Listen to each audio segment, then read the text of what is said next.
Black coffee without sugar, এটা বেঙ্গলেরও ভাল লাগছে, এই মুহূর্তে দাঁড়িয়ে মোহনবাগানের তো অবশ্যই ভাল লাগছে।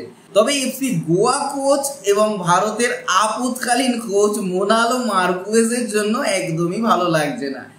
তো ঠিক যেই সময় অভিষেক সিং টেকচামকে মোনালো মার্কুয়েজ কানে কানে এসে বলেছে, বাবা ওদিকে যেও না, আমি ভারতীয় কোচ, আমি তোমাকে পরামর্শ দিচ্ছি, তুমি গোয়াতে আসো, ওদিকে সুভাষিস বোস রয়েছে, আর জয় গুপ্তাকে তো আমরা ছেড়ে দেব।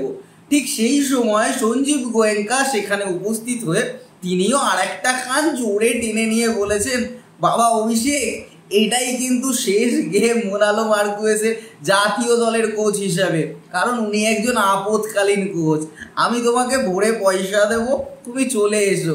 ঠিক আছে, অভিষেক সিং টেকচাম সেই গল্পটাই কিন্তু মেনে নিয়েছেন এবং সেই বাস্তবতার খাতিরেই তিনি মোহনবাগানে সাইন করেছে। তো এই ব্ল্যাক কফিটা অবশ্যই বেঙ্গল মোহনবাগান দুজনের ক্ষেত্রেই ভাল লাগছে, কারণ একদিকে কথা রাখলো না অভিষেক, উল্টো দিকে দাঁড়িয়ে জয় গুপ্তাও গেল। ঠিক আছে, মানে একটা ভালো ফিউচারিস্টিক প্লেয়ার জয় গুপ্তা, অভিষেক সিং টেকচাম ইয়ং প্লেয়ার, দুর্দান্ত কন্ট্রিবিউশন আছে, মানে দুটো লেফট ব্যাকই হাতছাড়া হলো এফসি গোয়ার। আচ্ছা, ইয়ার কি হলো, এবার একটু ডিটেলসে আসা যাক। এই মুহূর্তে অভিষেক সিং টেকচামের সঙ্গে 3 ইয়ার্স ডিল হয়েছে মোহনবাগানের। খেলনার তরফ থেকে যেটা শোনা যাচ্ছে 8.1 CR ডিল হয়েছে, 8.1 কোটি টাকার। ভাই বিরাট বিগ ডিল, ইন্ডিয়ান ফুটবল সার্কিটে বিরাট বিগ ডিল।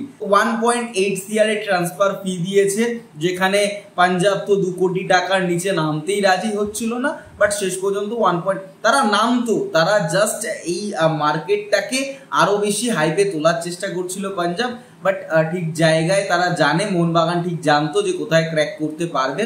1.8 CR ক্র্যাক করেছে, যেটা শোনা যাচ্ছে 2 CR এর উপর তার স্যালারি হবে, তাহলে টোটাল 3 ইয়ার্সের ডিল, যেটা 8.1 CR হচ্ছে, এটাই একটা সম্ভাব্য এই মুহূর্তে জানার বিষয়।